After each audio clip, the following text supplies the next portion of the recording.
Hey everyone, today we're going to be taking a look at one of the Western classics. It's a timeless movie that has lived on, even with new Western fans today, and is one of the spaghetti Westerns.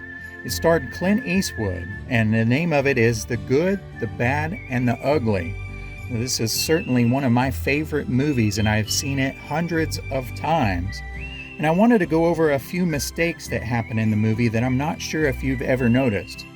Now, these mistakes do not take away from this movie whatsoever. They're just kind of little fun things that I like to find in the movie. Kind of like those photos, can you spot the difference? That's what we're doing today. So just sit back and relax, and let's see how many of these that you've actually noticed in this movie. Towards the beginning of the movie, Angel Eyes sits down at the dinner table in his first scene. There is a small unlit lantern hanging on the wall near his head. If you take notice of the shadows coming off of this lantern, you can see that there is an unexplainable light source present. In this same scene, Angel is seeking more information from the man at the same table. Angel ends up killing the man at this table. Afterwards, the man's son runs down some steps behind Angel with a rifle in his hands.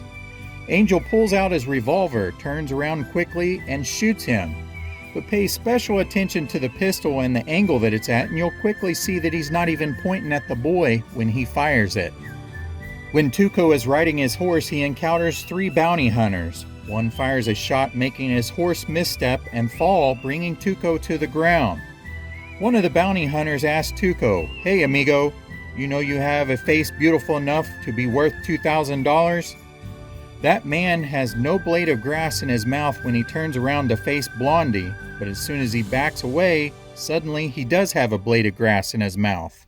It would have been impossible for him to bend over and put a blade of grass in his mouth, because as he was backing away from Blondie, he had a shotgun in his right hand and a wanted poster in his left.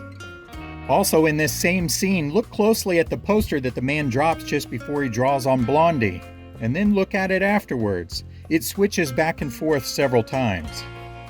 About 20 minutes into the film, Tucco is arrested by the sheriff, who rolls out a wanted poster which has Tucco's picture on it.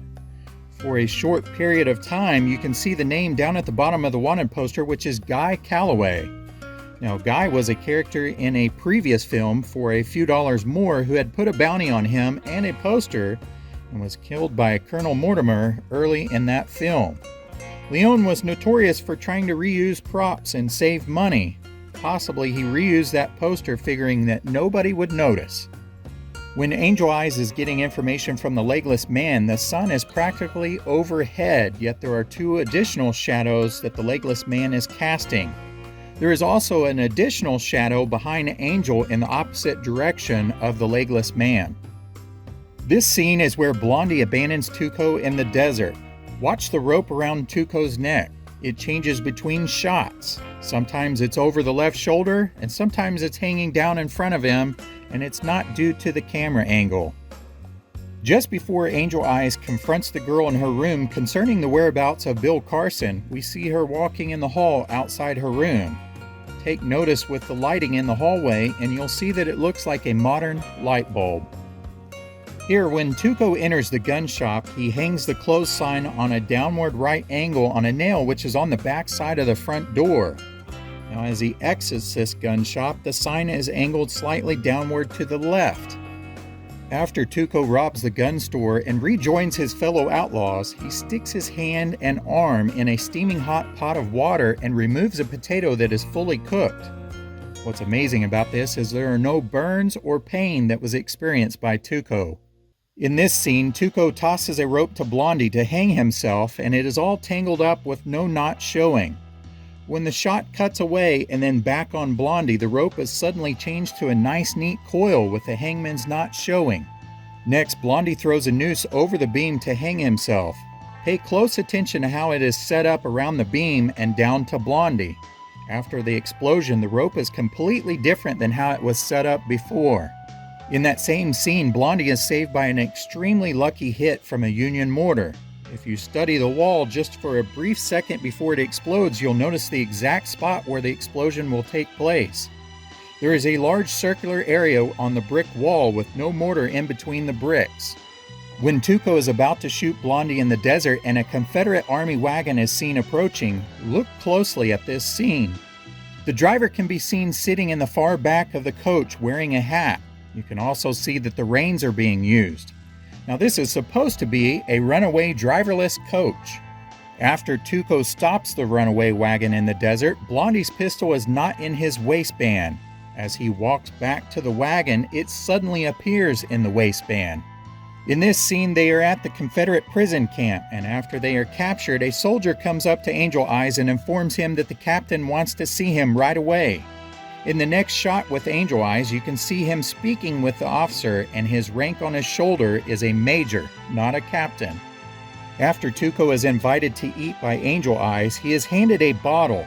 As Tucco lifts it up to drink from it, his thumb is touching the label. The next shot shows the bottle reversed and his fingers are touching the label. The bottle then reverses back one more time and is supposed to be all one movement. As Blondie and Tucco are walking through a deserted town to confront Angel's gang, look closely at the shadows. They are walking on the same street going the same direction. At first the shadows are behind them, and then they are in front of them, and finally it switches back again to where it's behind them one last time. Later on in the movie, Blondie and Tucco find their way into a Union camp. They speak with the captain who gets injured in battle and taken back for treatment. Pay close attention to the blood on the face and the head bandage. It changes several times with each shot. Now right after that scene, they start carrying a crate of explosives to blow up the bridge. There are a couple mistakes made. One is that the crate rotates 90 degrees between shots when it is on the stretcher.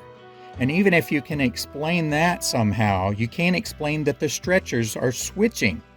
In one shot, the stretcher has a gap between the slats, and in the next shot, there is no gap at all.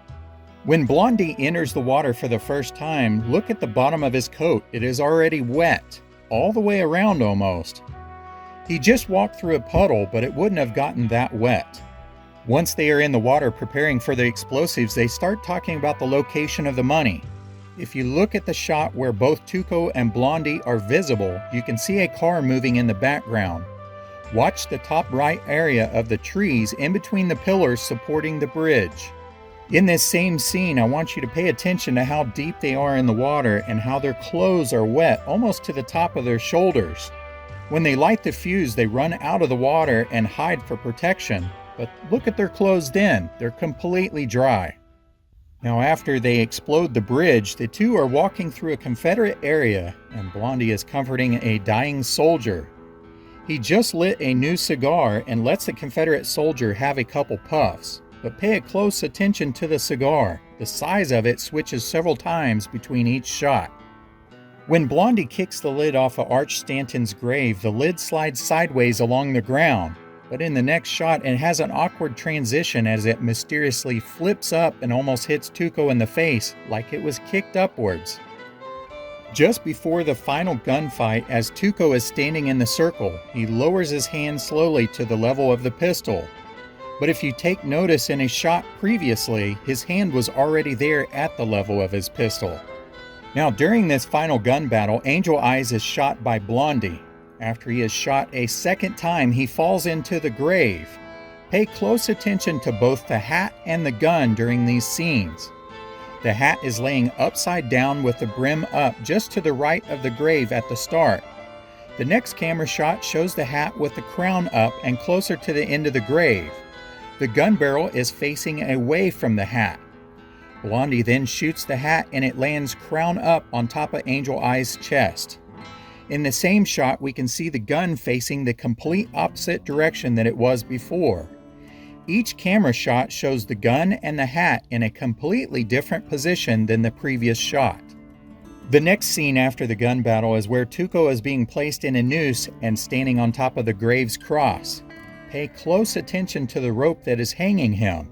It changes position several times. Sometimes the knot is tight right behind Tucco's head, and other times it's up loose and above his head. Just before Blondie shoots the rope that is holding Tucco on the cross, you can see what appears to be cars moving in the background, both to the left of Tucco's head and to the right of his head. After Blondie shoots the rope holding Tucco on the grave, pay close attention to the rope once again. First, it is hanging straight down in front of Tucco, and then in the next shot, it is slung over his left shoulder in a close-up. Now this is sort of a bonus scene, and I don't know if you ever noticed this before, but take a look at Angel Eye's hand as he's fixing to draw in the final gun scene. Have you ever noticed that he is missing a digit on one of his fingers? It's not a mistake, I just thought maybe it was something that you might want to notice.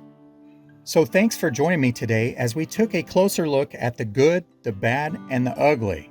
Once again, I want to point out that these movie mistakes do not take away from this movie whatsoever. This is still a really great movie and one of my favorites, and I've seen it a ton of times, and I will continue to watch it. That's how much I like this movie. But I'm curious if you've noticed any of these mistakes before, and if you have, leave that in a comment below. If there are any mistakes that I happen to have missed, leave that in a comment below. I would love to find any that I've missed. Also, if there are any other movies that you would like me to analyze, specifically if they are Western movies, leave that in a comment below, and maybe it's one that I've already been working on, or one that I want to release, or maybe one that I might want to release. As always, I appreciate you watching, and we'll see you guys next time.